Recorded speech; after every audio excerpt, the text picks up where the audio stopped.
De tous les gens que j'ai eu le plaisir de rencontrer depuis la création de cette chaîne, tous, à un moment ou à un autre, ont rencontré ce problème dont je vais vous parler. Et c'est fort possible que ce problème, il soit présent dans votre vie aujourd'hui. Ce problème, c'est avoir tendance à procrastiner sur les projets, sur les objectifs qui vous tiennent à cœur. Alors vous savez, il y a une définition que j'aime beaucoup de la procrastination, c'est le fait d'éviter les difficultés, de chercher à éviter les difficultés. Et c'est paradoxal parce que tous les gens avec qui j'interagis depuis cette chaîne, tous sans exception, ils ont de l'ambition. Mais malheureusement, on ne fait pas le monde avec de l'ambition. L'ambition, c'est simplement une variable du succès. L'ambition, c'est un petit peu comme cette corde qu'on va nous tendre depuis le haut de la montagne pour nous aider à grimper au sommet.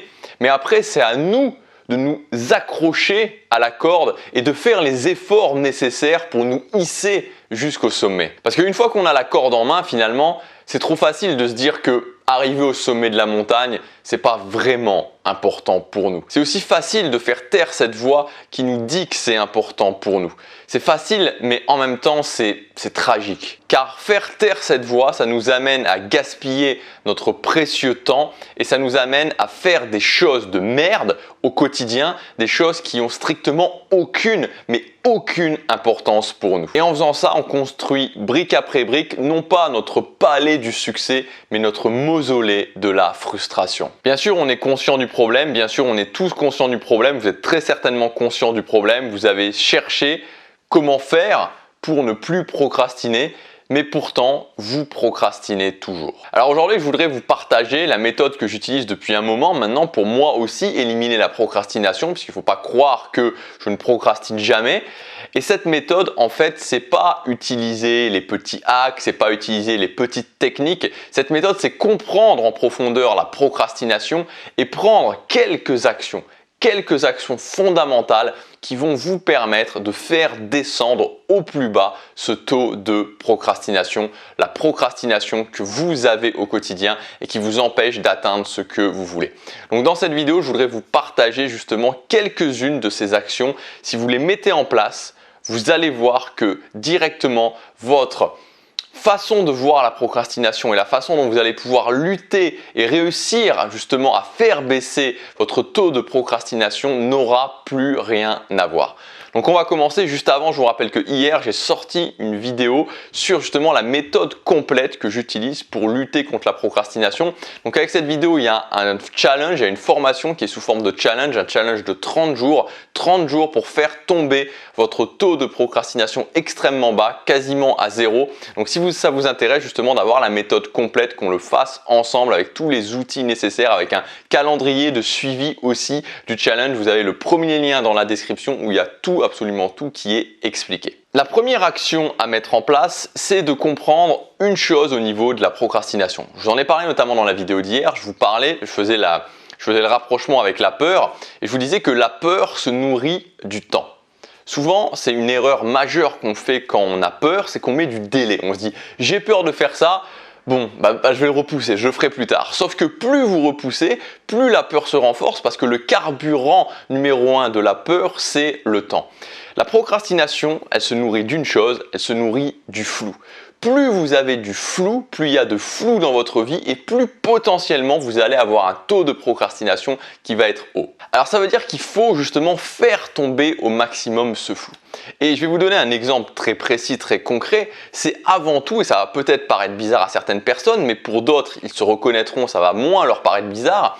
C'est avant tout de savoir précisément ce que je dois faire. C'est-à-dire qu'il y a certaines personnes qui se disent « je procrastine », mais ils procrastinent sur quoi en fait? Ils procrastinent sur une vague idée de ce qu'ils devraient faire, mais ils sont même pas clairs sur ce qu'ils devraient vraiment faire au quotidien.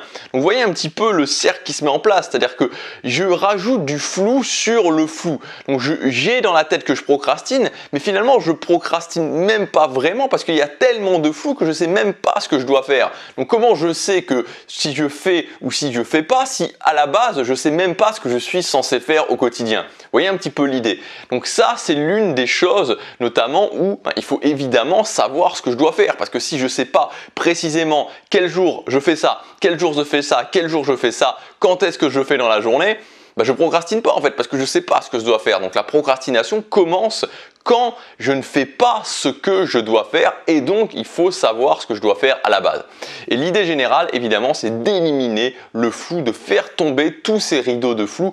Plus vous faites tomber les rideaux de flou, plus vous mettez de la clarté et moins vous allez procrastiner. Donc commencez par précisément savoir ce que vous devez faire.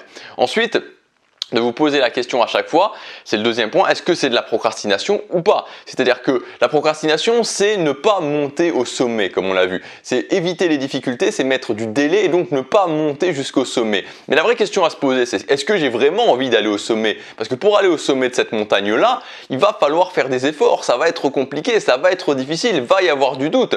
Donc si déjà à la base, j'ai pas envie de monter au sommet, il faut juste que je monte pas au sommet de cette montagne-là et que je monte plutôt au sommet de cette montagne-là. C'est comme un mec qui voudrait par exemple escalader, je sais pas moi, le Mont Blanc et qui se retrouve au Kilimandjaro et qui se dit à un moment donné mais j'ai pas du tout envie d'escalader le Kilimandjaro, j'ai pas du tout envie de faire ça, moi ce que je veux c'est escalader le Mont Blanc. Donc pourquoi il va faire tous ces efforts pour escalader le Kilimandjaro alors que lui il veut vraiment escalader le Mont Blanc? Vous voyez un petit peu l'idée. Donc à un moment donné vous êtes peut-être au Kilimandjaro alors que ce que vous devez faire c'est escalader le Mont Blanc. Donc se poser la question est-ce que c'est de la procrastination ou pas?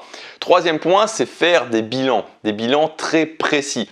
Donc faire un bilan ça veut dire quoi? Premièrement ça veut dire ok, savoir exactement sur quoi j'ai procrastiné. Donc en gros concrètement moi la façon dont je fais c'est que j'ai des habitudes à faire dans ma semaine qui sont sous forme de blocs.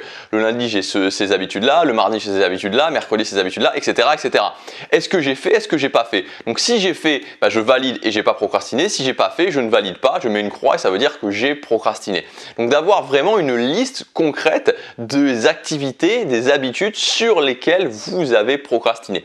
Une fois que vous avez ça, vous allez pouvoir calculer, et ça c'est super intéressant, calculer votre taux de procrastination. Pourquoi on cherche à calculer son taux de procrastination? Pour tout simplement ensuite pouvoir le faire baisser et pour pouvoir ensuite voir si on progresse ou pas. Parce que si on ne sait pas si on progresse ou pas, vous savez c'est un petit peu comme si vous deviez perdre du poids mais que vous ne saviez pas si vous progressez ou pas. Vous n'aviez aucun moyen de voir si vous progressiez ou pas. Il n'y avait pas de balance pour vous peser, il n'y a pas d'appareil photo pour vous prendre en photo.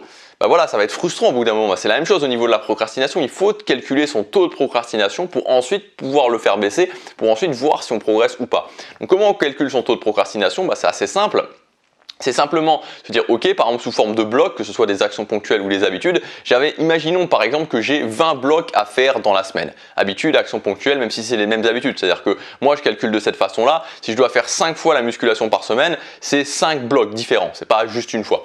Donc j'ajoute tous les blocs que je dois faire par semaine. Donc pour la simplicité du calcul, on va imaginer un chiffre rond, on va imaginer que je dois faire 20 blocs d'activité par semaine. Ok, 20 blocs d'activité sur toute ma semaine. C'est tout simple, si j'ai 10 fois où j'ai validé que je l'ai fait et 10 croix, ça veut dire que il y a 10 fois où je l'ai fait, 10 fois où je ne l'ai pas fait. C'est-à-dire que je procrastine à 50%. Mon taux de procrastination est à 50%. Et le quatrième point, ça va être ensuite de résoudre logiquement ce taux de procrastination. Et là, en fait, il y a des techniques, il y a des méthodes pour se poser les bonnes questions. Se poser les bonnes questions, par exemple, c'est se dire, ok, quels sont les points communs que je peux retrouver?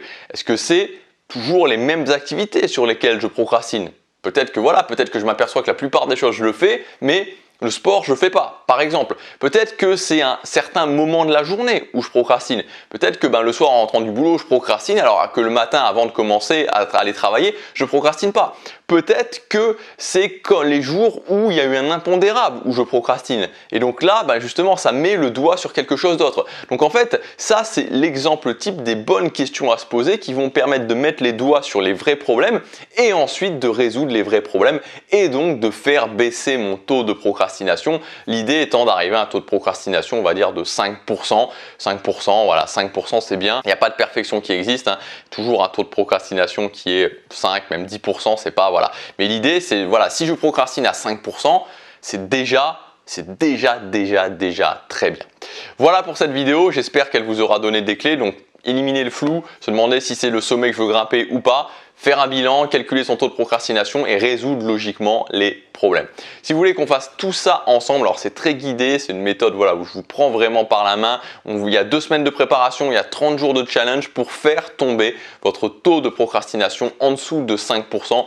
On va tout calculer, on va préparer les choses ensemble. Voilà, donc c'est une méthode complète et pas juste quelques hacks. L'idée c'est pas de vous dire la procrastination, faites ça ou faites ça, 2-3 hacks. Non, c'est de prendre tout ça dans la globalité et que vous ayez des résultats résultat, vous fassiez tomber votre taux de procrastination à 5% ou en dessous et que vous puissiez au final, et c'est le but ultime, vous désidentifier de la procrastination, ne plus vous dire je suis un procrastinateur et à la fin de ce challenge, à la fin de ce défi, avoir compris que vous aviez tout à fait les capacités de ne pas procrastiner. C'est dans le premier lien dans la description si ça vous intéresse. Il y a des conditions spéciales pour quelques jours. Moi, je vous dis, passez à l'action. Chaque jour compte.